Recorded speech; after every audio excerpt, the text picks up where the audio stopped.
The hushed lane. The rain wasn't just falling, it was etching the city in silver, a relentless, whispering downpour that turned neon signs into bleeding watercolors and the pavement into a black mirror. Elara Vance watched it from the cramped, book-crammed confines of her third-floor apartment, her breath fogging the cold glass. She wasn't watching the people below, huddled under umbrellas like hurried mushrooms. She was watching the spaces between them, the patterns the raindrops made on the windowpane, the way the light from a flickering street lamp seemed to pulse in time with the low thrum of anxiety in her chest. This was her curse, or her gift, she hadn't decided which. A persistent, gnawing sense that the world was a palimpsest, a document written over by a deeper, more profound text. Most people saw a city at night. Elara saw a tapestry of coincidence, of hidden connections, of whispers on the edge of hearing. She was a researcher by trade, a freelance digger into obscure historical archives, but her true work, her secret obsession, was the investigation of this invisible architecture. She called it the undercurrent. Tonight, the undercurrent was pulling strongly. It had started with a dream, a recurring one. A long, dark corridor lined with doors, each one vibrating with a different emotion, one thrummed with a bass note of terror, another pulsed with a warm, golden longing. At the end of the corridor was a mirror, but her reflection was always blurred, indistinct, as if she were a concept not yet fully formed. And always, just before waking, a whisper, "Find the keyhole." The dream had been more vivid than ever last night, leaving a metallic taste of ozone in her mouth. Then, the synchronicity. Researching a minor 19th century poet for a client, she'd stumbled upon a fragment of verse that had made her blood run cold. Where the rain wears the face of a clock, asterisk. And the lost key turns in the lock, asterisk. Seek the hushed lane, where echoes sleep, asterisk. And the whispers from the deepness seep. Asterisk. It was the word, key. It couldn't be a coincidence. It felt like a hook, set deep in her subconscious, was now being tugged. For hours, she'd scoured maps, both old and new, for any mention of a hushed lane in the city. Nothing. It was as she was about to give up, her eyes sore from the screen's glow, that a different kind of pull came. Not from a book, but from the city itself. A compulsion to walk. She pulled on a heavy, dark coat, its collar turned up against the damp, and stepped out into the weeping night. The city swallowed her whole. The sound of the rain was a symphony of white noise, masking the usual urban din, making the world feel softer, more porous. She walked without a clear destination, letting her feet be her guide, a practice she'd honed over years. She called it unmapped navigation, trusting the undercurrent to pull her where she needed to go. Her rational mind scoffed at this, of course, a constant, skeptical narrator in her head. Asterisk, you're just wandering aimlessly, Elara. This is what madness looks like from the inside, asterisk. But the pull was undeniable. Down side streets she rarely used, past shuttered bakeries and glowing all-night laundromats that looked like aquariums of warm light. She found herself in an older part of the city, where the buildings leaned closer together, sharing secrets. And then she saw it. A narrow alleyway, so inconspicuous it was almost invisible, tucked between a defunct watchmaker's shop and a boarded-up tavern. There was no street sign, but affixed to the brickwork was an old, rusted plaque, its letters almost worn away. She had to run her fingers over the cold, pitted metal to feel the indentations. Hushed Lane.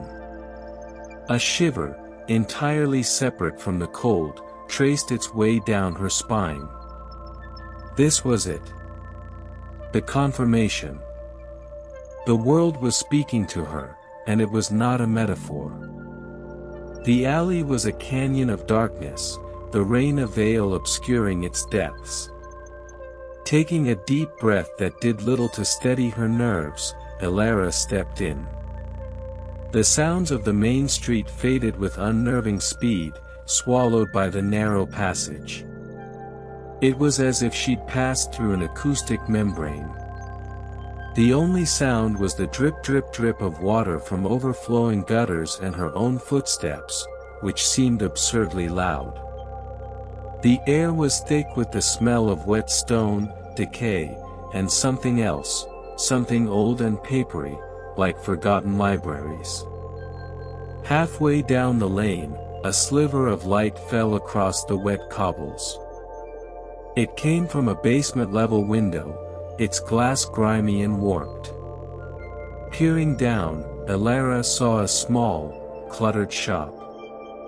Books were stacked in teetering pillars, curiosities gathered dust on shelves, a stuffed bird with glass eyes, a collection of iridescent shells, a complex brass astrolabe. And behind a small counter, illuminated by a single green-shaded lamp, sat an old man. He wasn't reading. He wasn't sleeping. He was just sitting, perfectly still, his hands resting on the counter as if waiting. His face was a roadmap of wrinkles, but his eyes, when they flicked up to the window and met Elara's, were startlingly bright and aware. He gave a slow, deliberate nod, as if her arrival was the most expected event in the world. The door to the shop was a heavy, dark wood, down a short flight of moss-slick steps. A small, hand-painted sign swung gently in the damp air, Ethelred's Curiosities, inquire within. Elara's heart hammered against her ribs. This was the encounter. The strange teacher, the shadowy figure. Every instinct told her to turn back, to flee this too perfect coincidence. But the hook was set too deep. She descended the steps and pushed the door open. A bell jingled, a thin, lonely sound.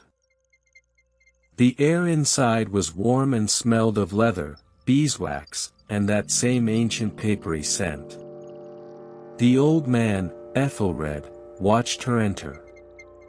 His eyes were the color of a stormy sky. "I wondered when you'd find your way here, Elara Vance," he said, his voice a dry rustle, like leaves skittering across stone. She froze, her hand still on the door handle. "How do you know my name?" He smiled, a subtle cracking of his weathered face. "The same way you knew to come to this lane. The same way the dream of the corridor brought you. The undercurrent has a voice for those who learn to listen. You are learning. Sit." It wasn't a request. She approached the counter, pulling up a worn velvet stool. The shop felt like an extension of her own mind, cluttered with forgotten knowledge, layered with meaning. "The keyhole," she whispered, the words escaping before she could stop them. "In my dream." "What does it mean?" Ethelred steepled his fingers. "The corridor is your own psyche, Elara. The doors are your potentials, your fears, your memories, all the selves you could be or have been. The mirror at the end, that is the source. The point of consciousness from which you perceive it all.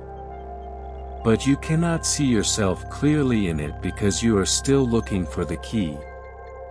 You believe something outside of you is needed to unlock the truth. Isn't it? She asked, her voice small. The poem, the key.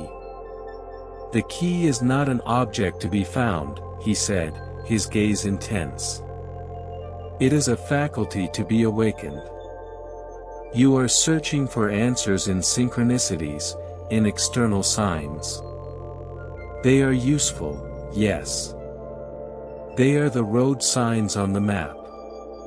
But the map is not the territory. The territory is in here. He tapped a bony finger against his own temple. The key is your attention. Your focused, unwavering awareness. It is the only thing that can turn the lock. He reached under the counter and brought out a small, tarnished silver compass. But instead of north, south, east, and west, the points were marked with strange symbols: a weeping eye, a closed door, an open hand, a radiant sun. This is a psychomantium, Ethelred said, placing it before her. It doesn't point to magnetic north. It points toward the greatest concentration of psychic energy in your immediate vicinity. Often, that is your own unresolved trauma, your deepest fear, the door in the corridor you are most afraid to open. Take it. Let it guide you. But remember, the compass only shows the direction. You must have the courage to walk. Elara took the cold metal object. It felt strangely heavy in her palm. As she held it, the needle, which had been spinning lazily, suddenly snapped to attention, pointing unerringly back the way she had come, out of the shop, towards the heart of the city. Your fear is calling you, Ethelred said softly. It has been for a long time. Suddenly, the bell on the door jingled violently. A tall, gaunt man in a long, dark coat stood silhouetted in the doorway. The air in the shop grew cold. He had a cadaverous face, with deep-set eyes that seemed to absorb the light. Elara felt a primal dread wash over her. This was no teacher.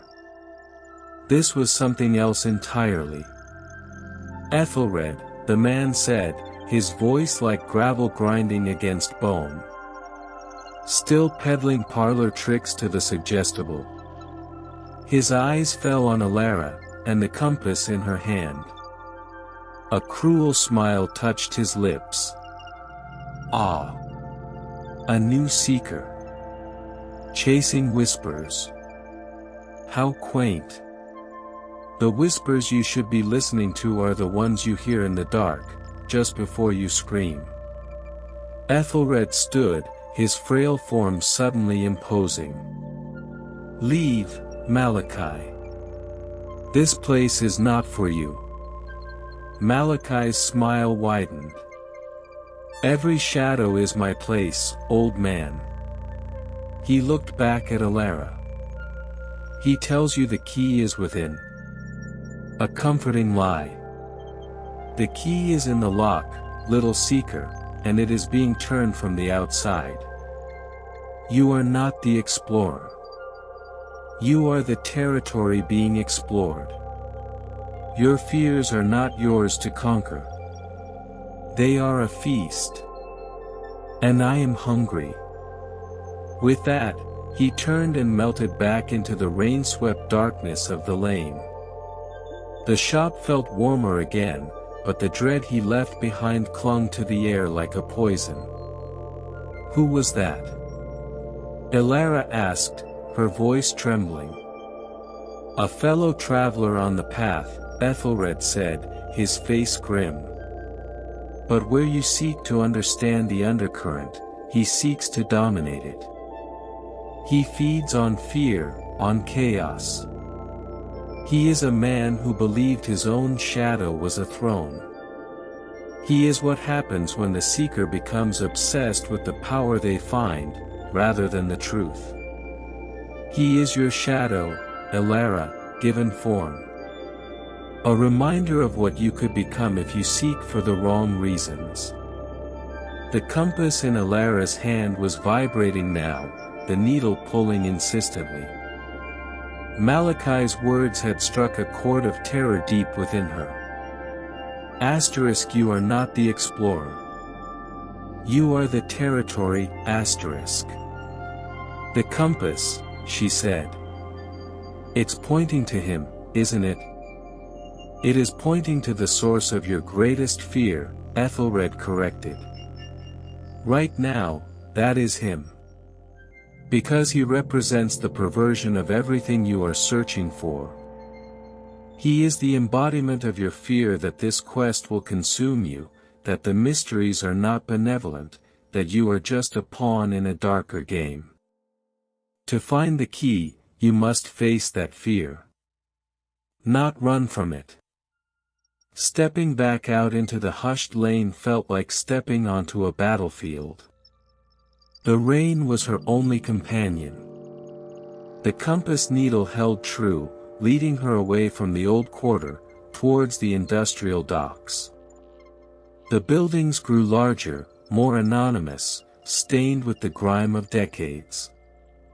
The cheerful chaos of the city center was gone, replaced by a desolate, wind-scoured landscape of warehouses and chain-link fences. The needle led her to a vast, derelict flour mill on the edge of the river. Its windows were shattered eyes, its brickwork crumbling. The main gate was chained, but a section of the fence was torn away. The compass needle pointed directly into the heart of the decaying building. This was it. The source. Her fear. Every cell in her body screamed at her to turn back. To go home, to her books, to the safe, theoretical world of research. But Ethelred's words echoed in her mind. You must have the courage to walk, and deeper still was the memory of the blurred reflection, the unformed self. She would never be whole if she fled. She slipped through the torn fence. Inside, the mill was a cathedral of decay. Moonlight streamed through holes in the roof, illuminating swirling motes of dust and flour that still hung in the air after all these years. Giant, silent machinery loomed in the gloom like sleeping dinosaurs. The air was cold and heavy with the smell of rust, rot, and the oily scent of the river. And then she heard it. A voice, whispering from the shadows. It was Malachi's voice, but it was different. It seemed to come from everywhere at once, echoing off the cavernous walls. You came. I knew you would. The curious always do. They are like moths to the flame of their own destruction. Elara gripped the compass tightly. What do you want? A figure detached itself from the shadows near a giant, silent grinding wheel. It was Malachi, but he seemed taller, his outline wavering, as if he were partially made of the darkness itself. I want what you have, he hissed. That nascent connection. That flicker of access to the source. It is raw, untrained. Delicious. Most people are locked tight, their minds noisy, chaotic jumbles. But you have quieted the noise enough to hear the music. I want to drink that music. He took a step forward, and Elara felt a wave of debilitating fear. It wasn't just the fear of this man, it was the fear of every failure, every rejection, every childhood nightmare, every anxiety about her own sanity, all rising up at once, given voice by this monstrous presence. It was the contents of the thrumming, terrifying door in her corridor. Ethelred told you the key was inside, Malachi sneered, advancing. But he didn't tell you that the lock can be broken. That the door can be torn from its hinges. I don't need a key. I have a crowbar. He raised a hand, and the fear intensified, becoming a physical pressure, crushing the air from her lungs. Visions flashed before her eyes, herself alone, broken, lost in a maze of her own delusions, a pathetic figure chasing shadows until they consumed her. This was what he fed on. This was the feast. She fell to her knees, gasping. The compass fell from her hand, clattering on the concrete floor. The needle spun wildly. She was losing. The territory was being conquered. But as she knelt there, crushed by the weight of her own manifested terror, a fragment of Ethelred's teaching surfaced through the panic. The key is your attention. Her attention was currently trapped, hijacked by Malachi, focused entirely on the fear. What if she could move it? What if the key wasn't about fighting the fear, but simply about turning away from it? It felt impossible. The fear was a tsunami. But it was all she had left. With a monumental effort that felt like trying to lift a mountain with her mind, she pulled her attention away from Malachi's looming form, away from the crushing sense of dread. She focused on the cold, gritty feel of the concrete beneath her knees. The sound of a single drop of water hitting a puddle somewhere in the vast space. The faint, dusty smell in the air. For a second, the pressure lessened. Malachi hissed in surprise. She pushed further. She focused on the memory of the green-shaded lamp in Ethelred's shop, its warm, contained light. She focused on the feel of the rain on her face earlier that night, its gentle, impersonal touch. She focused on her own heartbeat, a steady, rhythmic drum that was hers and hers alone. She was not trying to destroy the fear. She was simply choosing, with every ounce of her will, to place her attention elsewhere. On the simple, undeniable reality of the present moment, beneath the nightmare he was projecting. And a profound revelation dawned on her. The fear was a door, yes.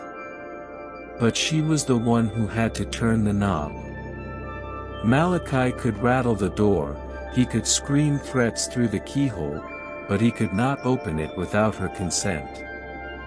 Her attention was the key, and it had been in the lock the whole time, turned toward the fear. All she had to do was turn it the other way. She lifted her head. She met Malachi's gaze, but now her eyes were not filled with terror. They were filled with a calm, unwavering awareness. She saw him not as a monster, but as a man, a twisted, hungry, pitiable man, trapped in his own shadow. "You have no power over me," she said, and her voice was quiet but clear, cutting through the psychic static. "You are just a whisper. And I am the one who listens." She turned the key. The crushing pressure vanished. The horrific visions dissolved like smoke. Malachi let out a cry that was not of anger, but of frustration and loss. He seemed to shrink, his form becoming solid, merely a gaunt man in a dark coat. The feast was over. The door was closed. "This isn't over," he spat, but the threat was hollow now. He retreated into the deeper shadows of the mill and was gone. Elara stood up, her legs weak but steady. She picked up the compass from the floor. The needle was no longer spinning wildly. It was pointing directly at her heart. She walked out of the mill, not with the frantic energy of escape, but with a slow, deliberate pace. The rain had softened to a gentle mist. The city looked the same, but it was fundamentally different. She was different. She didn't return to Ethelred's shop. She didn't need to. The lesson was learned. She walked all the way home, through the sleeping streets, feeling the undercurrent not as a mysterious, external force, but as the very fabric of her own being. The synchronicities were not signs from the universe, they were echoes of a choice her soul had already made. Back in her apartment, she stood again before the window. The rain had almost stopped. In the black mirror of the glass, she saw her reflection. It was no longer blurred. The features were clear, the eyes calm and deep, holding a new, unshakable knowledge. She had faced the shadow in the corridor and discovered that the shadow was cast by her own light. She had found the keyhole. And she had finally turned the key. The investigation was far from over, but the seeker was no longer lost. She was home. And the world was not a puzzle to be solved, but a mystery to be lived, with unwavering attention and a heart finally brave enough to listen to its own, deepest truth. The episode was over, but the story, her story, had just begun. The corridor of doors is never truly closed. New whispers echo on the edge of hearing, and the undercurrent continues to flow, waiting for the next seeker to listen. If this journey into the hidden architecture of the mind resonated with you, if you've ever felt the pull of a strange coincidence or wondered about the reflection in your own mirror, then you are already part of this mystery. Your voice is part of the pattern. Tell us in the comments, what was the last synchronicity you noticed? Or which door in the corridor would you be most afraid to open? By subscribing, you ensure you don't miss the next investigation. Each story is a new key, a new mystery waiting to be unlocked. And if this episode held a meaning for you, if it made you think, or feel, or simply listen more closely to the world, then leaving a like is a signal, a way of adding your own light to the map. Until next time, stay curious. And remember, the key is always in your attention.